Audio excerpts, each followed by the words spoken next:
Pertanyaannya, pernahkah Nabi sholat sunat wudhu? Tak pernah. Pernahkah Nabi melaksanakan sholat sunat wudhu? Enggak. Pernahkah Nabi mengajarkan? Tidak. Sekarang kalau kita pakai ini, jika tidak dilakukan Nabi, bid'ah. Berarti Nabi manggil Bilal. Bilal, sini. Saya dengar tapak kakimu dalam neraka jahanam. Pertanyaannya teman-teman, benarkah Bilal bin Abi Rabah melakukan perbuatan bid'ah? Benarkah tidak ada dalil yang memperbolehkan, yaitu sholat 2 rakaat setelah berwudu? Saya akan bacakan dalilnya. Assalamualaikum warahmatullahi wabarakatuh. Alhamdulillah kita bertemu lagi teman-teman di channel Nasrus Sunnah. Kita akan melihat kembali satu video dari Ustadz Abdul Somad berkaitan dengan masalah bid'ah, di mana beliau dengan terang benderang atau jelas salah paham atau mungkin gagal paham tentang perkara bid'ah.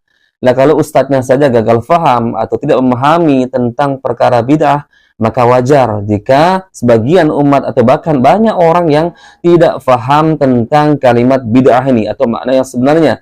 Makanya sering kita mendengarkan berarti HP bid'ah, motor bid'ah, kipas angin bid'ah. Ini luar biasa teman-teman, gagal paham. Lalu videonya seperti apa? Baik, kita lihat sama-sama videonya teman-teman. India.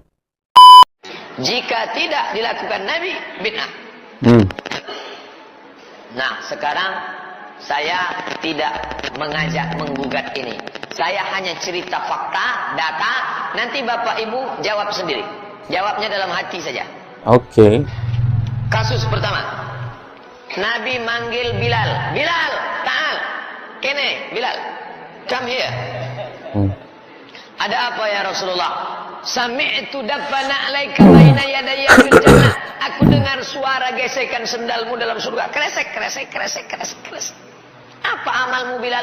Kata Bilal, aku tidak pernah meninggalkan sholat sunat 2 rakaat setelah wudu. Usolli sunnatal wudu. Pertanyaannya, pernahkah Nabi sholat sunat wudu? Tak pernah. Pernahkah Nabi melaksanakan sholat sunat wudu? Enggak. Pernahkah Nabi mengajarkan? Tidak. Sekarang kalau kita pakai ini, jika tidak dilakukan Nabi, bid'ah. Berarti Nabi manggil Bilal. Bilal, sini. Saya dengar tapak kakimu dalam neraka jahanam. Tapi kenyataannya kan tidak. Maka terbantahkan ini. Ini kaedah tidak ada dalam ilmu usul fikih, tidak ada dalam qawaid fikih. Ini yang buat orang sekarang. Dapatnya dari mana? Wallahu a'lam bishawab. Hanya ingin menjelekkan umat Islam. Jika tidak dilakukan Nabi, bid'ah. Bilal tidak pernah sholat sunat 2 rakaat, tidak pernah diajarkan Nabi SAW. Itu dia tonton video dari Ustadz Abdul Somad. Keterangan beliau yaitu menjadikan dalil bolehnya melakukan perbuatan bid'ah, yaitu perbuatan Bilal bin Abi Rabah. Ustadz Abdul Somad mengatakan, lihat, perbuatan Bilal bin Abi Rabah tidak pernah diajarkan oleh Rasulullah SAW, yaitu sholat 2 rakaat setelah berwudu. Lalu kenapa suara terompah Bilal bin Abi Rabah dimimpikan di dalam surga? Pertanyaannya teman-teman, benarkah Bilal bin Abi Rabah melakukan perbuatan bid'ah?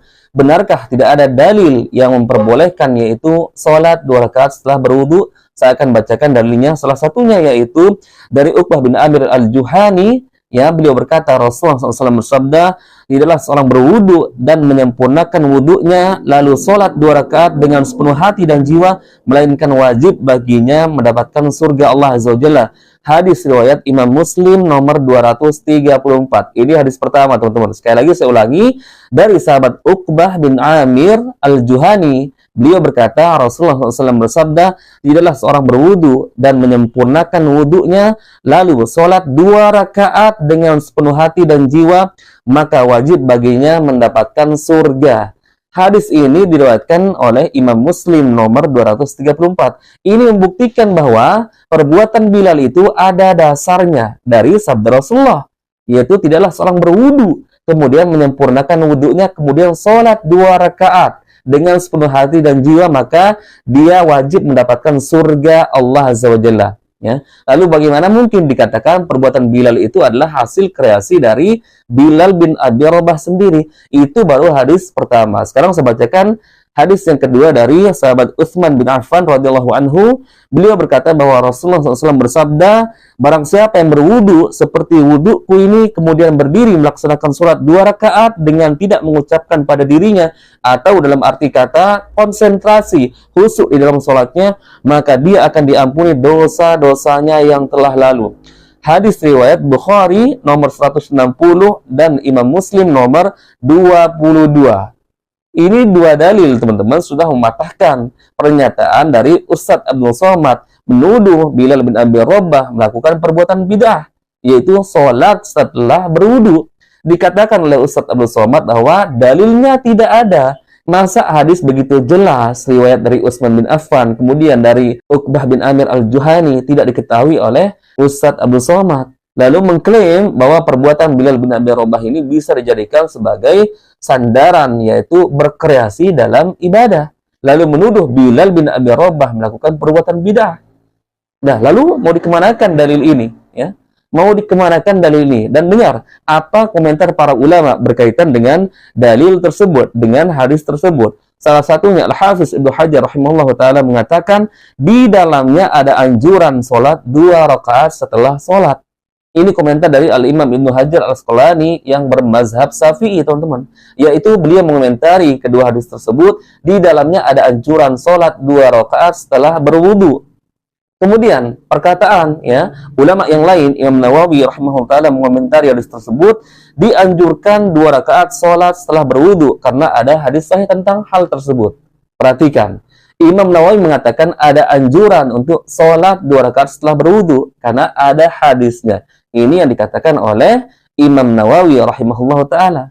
Ya. Kemudian Zakaria Al-Ansari, seorang ulama, mengatakan dianjurkan bagi yang berwudu untuk sholat 2 rakaat setelahnya pada waktu kapanpun. Artinya, teman-teman, kapanpun antum berhadas, misalkan, atau kapanpun antum berwudu, ya, kemudian dianjurkan, kata Zakaria Al-Ansari, untuk sholat 2 rakaat. Apalagi lebih-lebih ingin meniru perbuatan Bilal bin Abi Rabah. Bahkan ada perbuatan Bilal bin Abi Rabah yang ternyata juga tidak dikatakan bid'ah oleh Rasulullah. Salah satunya adalah ketika i'tidal atau bangkit dari ruku. Sami Allahu liman hamidah rabbana walakal hamdu. Itu yang umum kita ucapkan. Kemudian ada tambahan, yaitu hamdan katsira thayyiban mubarakan fih. Ini tambahan dari Bilal bin Abi Rabah. Apakah ini perbuatan bid'ah? Tidak, ini bukan perbuatan bid'ah. Ini disaksikan oleh Rasulullah. Akan tetapi Rasulullah mengatakan, aku melihat para malaikat berebut mencatat perbuatanmu tadi, bacaan tadi. Ini artinya perbuatan Bilal bin Abi Rabah disetujui oleh Rasulullah SAW. Maka jadilah dia sunnah, atau yang disebut oleh para ulama sunnah takririyah. Sunnah artinya perbuatan, takrir artinya ditetapkan atau diakui. Artinya perbuatan Bilal bin Abi Rabah tidak diingkari oleh Rasulullah, melainkan perbuatan Bilal bin Abi Rabah ditakrir atau ditetapkan. Nah, sekarang kalau kita menjadikan perbuatan Bilal bin Abi Rabah sebagai dalil bolehnya berkreasi di dalam agama, bolehnya membuat perkara-perkara bid'ah baru dengan dalil Bilal bin Abi Rabah, lalu siapa yang akan menetapkan bahwa apa yang kita kreasikan, apa yang kita buat lalu ditetapkan sebagai perbuatan yang benar? Siapa yang akan menetapkan? Rasulullah. Rasulullah sudah meninggal dunia dan Bilal melakukan hal tersebut disaksikan oleh Rasulullah. Kalau memang Bilal masuk kategori melakukan bid'ah, tentu pasti diingkari oleh Rasulullah SAW.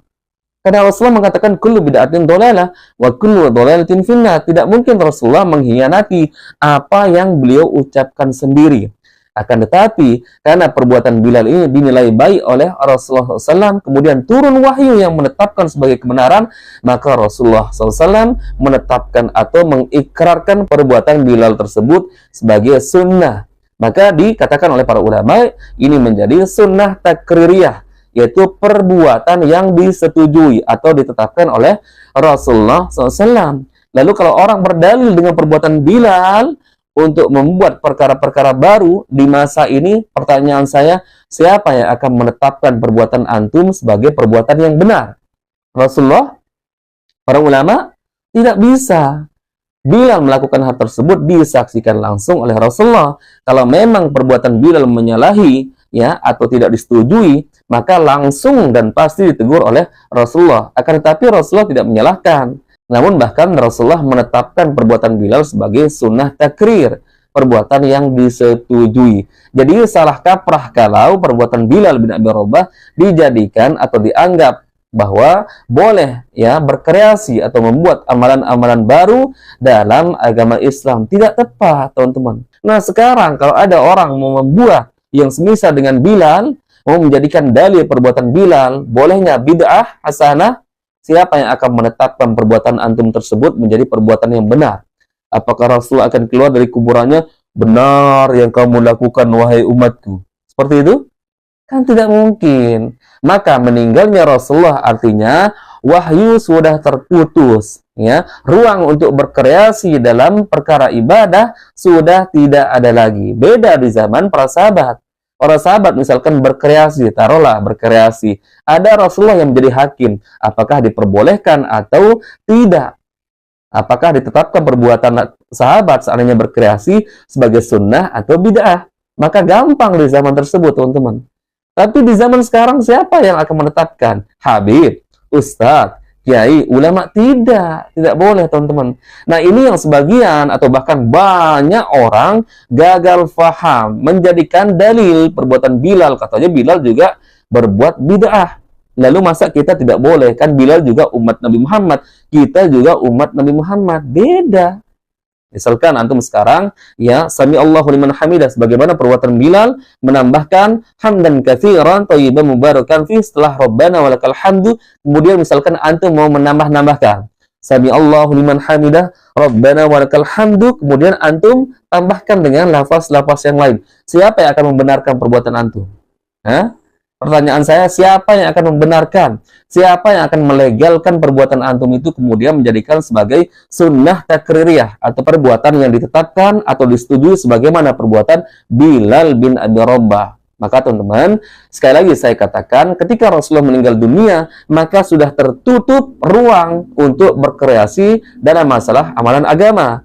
Artinya Rasulullah meninggal dunia, terputuslah wahyu dan agama ini telah sempurna. Sebagaimana yang Rasulullah sabdakan, ma baqiya syai'un yuqarribukum ilal jannah wa yubaidukum minan nar wa qad buyyina lakum. Apa saja perbuatan yang bisa mendekatkan kalian kepada surganya Allah Azza wa Jalla telah aku ajarkan, dan apa saja perbuatan yang bisa mendekatkan kalian kepada neraka Allah Azza wa Jalla pun telah aku ajarkan. Bayangkan Rasulullah mengajarkan kita masalah doa masuk WC, keluar masuk WC, kemudian doa tidur, bangun tidur, semua diajarkan.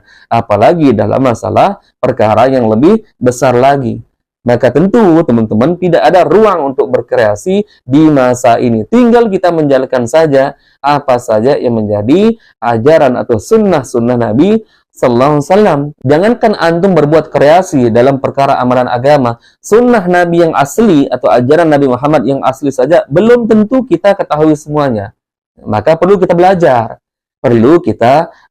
Maka sekali lagi teman-teman, saya ingin memberikan kesimpulan di sini.